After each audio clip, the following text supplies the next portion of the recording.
What's up? I'm back. In this segment, we'll talk about engineering, pata, and then their close links to alchemy. In a way, it's kind of interesting because when you look up the the principle or the force, pata or ta, in Egypt, he's known as sort of like the god of craftsmen, shipbuilding, blacksmith, or metalworker, metallurgy.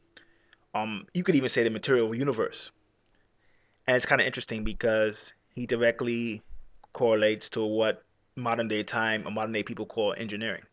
Of course, he's much more vast than just engineering, to be honest. He's much more vast than that. The Egyptians had a better grasp of his principle, his energy, than modern people do. But there's a link there. And it's kind of interesting because there's even a link between engineering and alchemy, which you hear me still talk so much about. Engineering in its basis really is learning how to apply science and mathematics to then impact technology, even though it can be more vast than that. You could have a social engineer, you could have a chemical engineer. And what that really means is engineers are what has been described as the hidden science because in a sense they build the world today that you see, the bridges, the designs of a plane, sewage, the sewer system, computers, all that comes from engineering. So in a sense they look at society's problems and they design the solution, whether it be making a new technology or improving technology that already exists.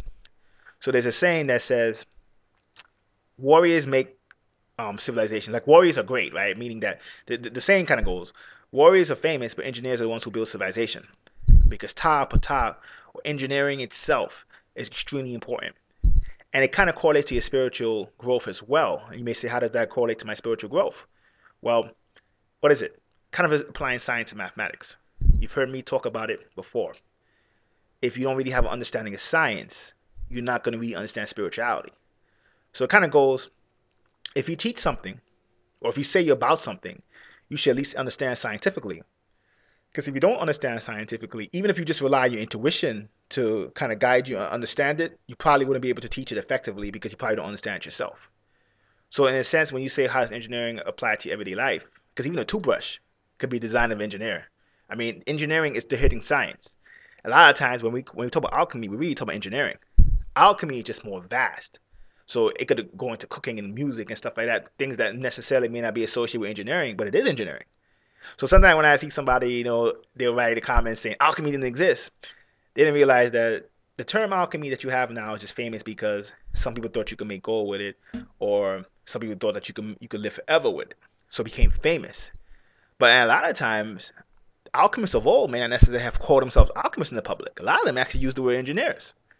And in a sense, engineering to your practical spiritual life, think of it like this: it's the invisible science.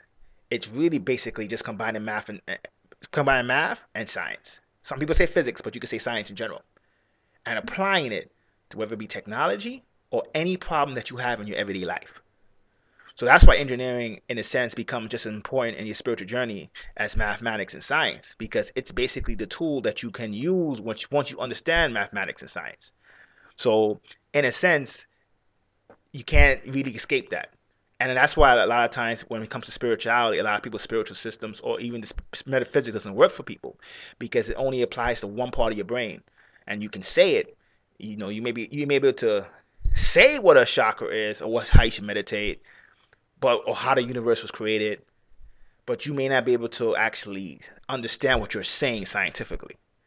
And in a sense, in order to master this game, you basically have to understand it scientifically. Even if you may say, well, science is a theory, or science is limited, that may be true, but you should be able to at least understand it scientifically. No question about that. Engineering helps you do that. It's not really in terms of you could go to school to be an engineer. I mean, I think a lot of times, a lot of you guys, you don't know what you want to do. It should definitely be something you look up. I have to be honest. We need more good engineers. So I'm not gonna lie. You don't know what you want to do. You're kind of like, like in the crossroad. Maybe you should look into engineering.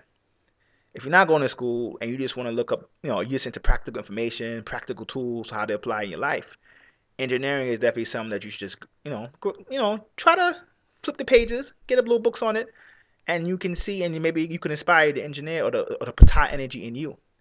And then what will happen is that will directly correlate and affect you to your spirituality.